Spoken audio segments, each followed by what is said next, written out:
Vlamir Brandalize, é sempre um prazer tê-lo aqui conosco no Agricultura BR, no canal do Boi.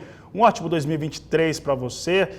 E olha, é o ano mais desafiador aqui no Brasil por várias questões, né? Não vou entrar também nos temas políticos, mas é um ano desafiador e para o produtor rural em relação às suas estratégias, no caso da soja, no caso do milho também. Nós temos hoje um cenário no acumulado da semana de que soja em Chicago vem recuando um pouco, vem muita visão sobre a atuação do petróleo, a chuva que caiu na Argentina, mas a Argentina continua com uma safra muito ameaçada. Como é que você avalia esse momento, Vlamir Brandalize? Boa tarde, seja bem-vindo.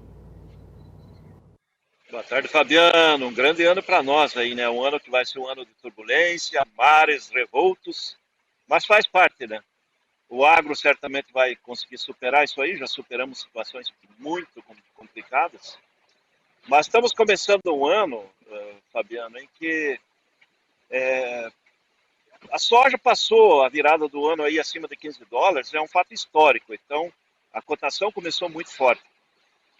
Porém, nós tivemos notícias aí, fatores não fundamentais de primeira linha que afetaram essa semana, né? Tivemos aí a fraca presença chinesa no mercado e notícia da economia chinesa lenta, abaixo da expectativa, que pressionou commodities, pressionou petróleo.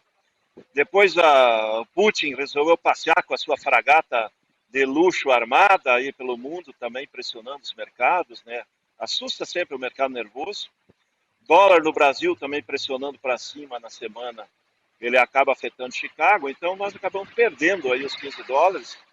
Mas os fundamentos são bons, que nem eu citou, a Argentina teve algumas pancadas de chuvas, há indicativos que vai continuar seco, com chuvas abaixo do normal aí nos próximos dias. Ainda tem muita soja para plantar na Argentina. O pessoal da Argentina tem nos passado aí que pelo menos uns 20% da safra ainda teria que ser plantado efetivamente, entre plantio de primeira e plantio de replantio, então é muita coisa. Então os fundamentos da soja estão bons. Eu acho que a soja vai navegar em posições até melhores que a gente esperava aí no final do ano passado, porque nós temos que contabilizar que não é só problema da Argentina. Hoje nós temos também o Rio Grande do Sul. No Rio Grande do Sul, pelo menos 3 milhões de toneladas de soja já foram tomadas aí pela seca, né? E a situação no Rio Grande do Sul ainda não se normalizou, né, Fabiano? Sem dúvida, Brandalize, Rio Grande do Sul vem aí com risco à sua produção. É algo que já vai se mostrando que deve confirmar uma safra menor, não uma quebra expressiva, claro, como aconteceu na campanha passada, mas já representa uma produção menor do que o potencial que o Estado tinha. Mas na Argentina, essa situação ainda é muito pior, né, Brandalize? Eu estou gostando de olhar para a Argentina porque teve essa situação, né? Choveu, né, a virada do ano, os primeiros dias, choveu bastante na Argentina, principalmente na província de Buenos Aires. Eu estou lembrando aqui que a Bolsa de Cereais de Buenos Aires, quando ela lança o seu documento toda quinta-feira, inclusive hoje à tarde teremos a Bolsa de Cereais de Buenos Aires divulgando os dados, como acontece semanalmente, ela vai mostrar a área cultivada, vai mostrar a área de fato que ela pode ser colhida, né? E na Argentina essa diferença ano a ano tem costumado a ficar muito grande, Brandalize. Devemos ver esses registros a partir de agora com os órgãos do país vizinho? Provavelmente sim, né? Porque a Argentina ela vem sofrendo com o clima, né? E esse clima não vai mudar muito lá, não, né? Então é a final dessa da Laninha, é uma situação complicada, vai ter um início de El Niño. Tem muita coisa que vai ser plantada agora em janeiro. É um ano de risco, né? Porque o Ninho, quando ele começa, as geadas acontecem antes de maio. É um ano para os argentinos muito complicado, né?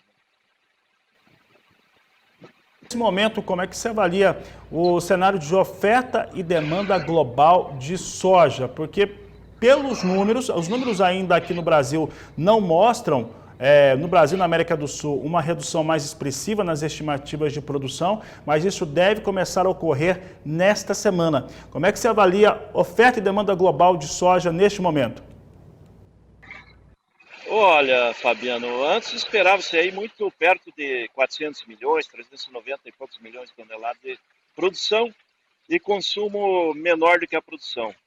Agora já estou vendo que a produção provavelmente vai ficar abaixo de 390, 385 e nós vamos para um consumo de 390. Então, certamente o USDA vai ter que fazer muita correção aí nos seus dados para equilibrar. Isso são fundamentos importantes aí para médio prazo para o produtor, né? Porque oferta boa americana, ela só vai vir a partir de novembro, né? Porque essas safras tiveram perdas grandes, então não vai ter muita soja nos Estados Unidos, e a soja está vinculada à safra brasileira e da América do Sul agora. Então, eu acho que o quadro de oferta e demanda ele vai ficar mais ajustado e mais favorável para o produtor, principalmente do Brasil aqui, do que do próprio da Argentina, né? Porque se perder produtividade lá na Argentina, mesmo com cotações altas, às vezes nem compensa, né? Por causa das retenções deles lá que acabam inviabilizando a safra. E, Brandalize, para encerrarmos a nossa entrevista, eu vou perguntar sobre milho também. É uma pergunta muito parecida com a da soja. Como que você está avaliando, como é que você avalia o mercado de oferta e demanda global para o milho? E o milho parece que vem num cenário de mais aperto, né? Vem com mais arroxo ainda o cereal no cenário global, Brandalize. Como é que você avalia? Olha, Fabiano, o milho, eu considero a condição do milho melhor que a soja. Porque o milho teve grandes perdas nos Estados Unidos, teve grandes perdas na Ucrânia, perdas na Rússia, agora está tendo perdas lá na Argentina, tem perdas no Rio Grande do Sul. Só o Rio Grande do Sul hoje dá para contabilizar perto de 2 milhões de toneladas perdidas. Há a possibilidade de perder ainda mais, né, da safra. Então isso vai deixar o mercado internacional muito mais ajustado do que já era esperado. E o milho já vem de aperto dos últimos 2 anos. E dá para se considerar que os países exportadores perderam cerca de 50 milhões de toneladas de milho nessa safra. E esse milho vai fazer falta agora em 2023. E com isso dá uma garantia para o produtor brasileiro de milho dessa primeira safra e também da safrinha, que entra no meio do ano, né? Então, a nossa safrinha entra antes que a safra americana, que entra lá no final de outubro e novembro, que daí sim, se tiver condições boas lá nos Estados Unidos, eles vão conseguir ter oferta. Mas nós vamos entrar antes, num ano que vai ter déficit de oferta de milho. Isso é muito positivo. A semana não está sendo boa para o milho, porque o milho é muito vinculado ao petróleo lá nos Estados Unidos, e o petróleo sofreu bastante, mas a tendência do milho é mercado firme para o ano, justamente pela escassez de milho que nós vamos enfrentar em 2023.